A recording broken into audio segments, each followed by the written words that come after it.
बिस्मिल्लाहिर्रहमानिर्रहीम। निकाह शिगार, बट्टा सट्टा, अदल बदल।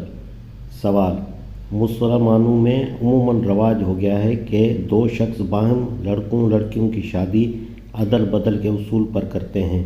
कभी ऐसा भी होता है कि कई अशख़ास मिलकर इस तरह का अदल बदल करते हैं। मसलन ज़ैद बकर के लड़के के साथ, बकर उमर के लड़के के साथ और उमर ज़ैद के लड़के के साथ अपनी लड़कियों का निकाह कर देते हैं। इन सूरतों में उमूमन महर की एक ही मिक़दार होती है।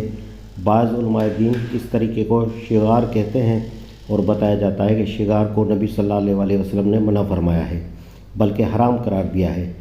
बहालात मौजूदा एक गरीब आदमी ये तरीका अख्तियार करने पर मजबूर भी होता है, क्योंकि जिस आसानी से दूसरे लोग उसकी लड़की को कबूल करने पर तैयार होते हैं, इस आसानी से उसके लड़के को रिश्ता देने पर तैयार नहीं होते। बराए करम इस मसले की हकीकत वाज़े फरमा दें। जवाब: आम तौर पर अदले बदले के निकाह का जो तरीका हमारे मुल्क में राइज है, वो दरअसल उसी शिगार की तहरीक में आता है जिसे नबी सल्लल्लाहु अलैहि वसल्लम ने मना फरमाया है। शिगार की 3 सूरतें हैं और वो सब नाजायज़ हैं।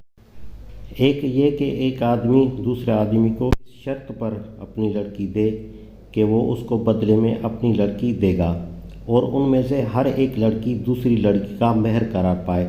दूसरे ये कि शर्त तो वही अदले बदले की हो, मगर दोनों के बराबर बराबर महर मसलन 50-50 हज़ार रुपया मुकर्रर किए जाएँ और महज फ़र्ज़ी तौर पर फ़रीक़ैन में इन मसावी रकमों का तबादला कर लिया जाए।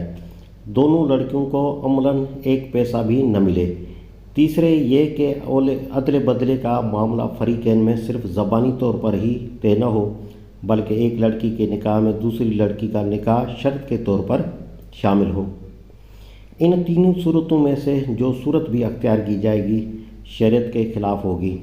पहली सूरत के नाजायज़ होने पर तो तमाम फुक़हा का इत्तफ़ाक़ है, अलबत्ता बाकी 2 सूरतों के मामले में इख्तिलाफ़ वाक़ हुआ है, लेकिन मुझे दलाइल शरिया की बिना पर यह इत्मीनान हासिल है कि ये तीनों सूरतें शिगार ममनू की तहरीक में आती हैं और तीनों सूरतों में इस मुआशरती फ़साद के असबाब यकसां तौर पर मौजूद हैं, जिनकी वजह से शिगार को मना किया गया है।